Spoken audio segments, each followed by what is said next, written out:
నిన్ననే నేను చెప్పా ట్రంప్ బైడెన్ ఇతనికి సంబంధించినటువంటి సంభాషణ వాన్స్కి సంబంధించి రెండోసారి అమెరికా అధ్యక్షుడు డొనాల్డ్ ట్రంప్ బాధ్యతలు చేపట్టిన తర్వాత ఉక్రెయిన్ రష్యా యుద్ధాన్ని ముగించేందుకు విశ్వ ప్రయత్నాలే చేశారు. ఇందుకోసం అగ్రరాజ్యం అనేక ప్రతిపాదనలు రూపొందించింది.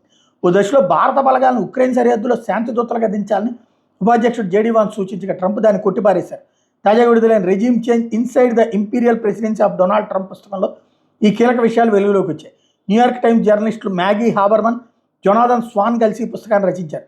ట్రంప్ రెండోసారి అధికారం చేపట్టిన 10 రోజుల తర్వాత ఓవల్ ఆఫీసులో జేడీ వాన్స్ అధికారులతో సమావేశమయ్యారు. ట్రంప్ ప్రతిపాదిత శాంతి ఒప్పందం ప్లాన్ ప్రకారం యుద్ధక్షేత్ర విదేశీ సైనిక దళాలను ఉపయోగించి కాల్పుల విరమణను పర్యవేక్షించి ఏర్పాట్లు చేయాలి. ఇందుకోసం శాంతి పరిరక్షణ దళాలుగా బ్రిటిష్, ఫ్రెంచ్, డచ్ దళాలను నింపాలి. అయితే నాటో దళాలను వినియోగించడానికి వాన్స్ తిరస్కరించారు. ఇది రష్యాను మరింత రెచ్చగొట్టడం అవుతుందన్న ఇండియా నుంచి దళాలను శాంతి పరిరక్షక దళాలుగా దింపాలని వాన్స్ సూచించారు. ఈ ప్రతిపాదన ట్రంప్ తోసిపుచ్చారు. భారత ప్రధాని మోడీతో నాకు బలమైన అనుబంధం ఉంది, ఆయన ఎంతగానో నన్ను ఇష్టపడతారు, కానీ భారత్ ఎప్పటికీ దీనికి అంగీకరించదు, ఇట్లాంటి విషయాలు జోక్యం చేసుకుని ఎప్పటికీ మూల్యం చెల్లించుకోవాలని అనుకోదు అని తేల్చి చెప్పారు.